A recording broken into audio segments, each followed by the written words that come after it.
সামাজিক যোগাযোগ মাধ্যমে বিএনপির অঙ্গ সংগঠন জাতীয়তাবাদী ছাত্রদলের ভুয়া কমিটি সংক্রান্ত প্রেস বিজ্ঞপ্তি প্রচারের ঘটনায় সতর্ক করেছে বিএনপি। দলটির সিনিয়র যুগ্ম মহাসচিব অ্যাডভোকেট রুহুল কবির রিজভীর স্বাক্ষর জাল করে ওই ভুয়া প্রেস বিজ্ঞপ্তি প্রচার করা হয়েছে বলে জানানো হয়েছে। দেশের নাম্বার 1 ট্রেডিং অ্যাপ নিফটি ফার্স্টে পাচ্ছেন ট্রেডিং এর সব সুবিধা, dual exchange access, company analysis, portfolio তৈরি করা সহ আরও অনেক ইউনিক ফিচারের সাথে ট্রেড করতে ডাউনলোড করুন এক্ষুনি।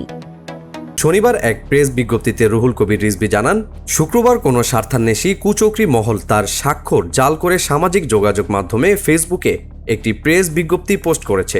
সেখানে ছাত্রদলের কমিটি সংক্রান্ত তথ্য প্রচার করা হয়। তিনি বলেন, ফেসবুকে পোস্ট করা ওই প্রেস বিজ্ঞপ্তি সম্পূর্ণ মিথ্যা, বানোয়াট ও অসৎ উদ্দেশ্য প্রণোদিত। আমার স্বাক্ষরে বিএনপির দপ্তর থেকে প্রেস বিজ্ঞপ্তি গণমাধ্যমে পাঠানো হয়নি। এ নিয়ে দলের সব পর্যায়ের নেতাকর্মীদের বিভ্রান্ত না হওয়ার আহ্বান জানিয়েছেন বিএনপির সিনিয়র যুগ্ম মহাসচিব। একই সঙ্গে সামাজিক যোগাযোগ মাধ্যমে প্রচারিত এ ধরনের ভুয়া তথ্যের বিষয়ে সতর্ক থাকার অনুরোধ জানান তিনি। নিফটি ফার্স্টের সাথে ট্রেড করুন যে কোনো জায়গা থেকে, ক্যাম্পাসে ক্লাসের ফাঁকে, ঢাকায় জ্যামে বসে কিংবা ঘরে বসে। ট্রেডিং এখন হাতের মুঠোয়, তাই ট্রেড করুন যখন খুশি, যেখানে খুশি।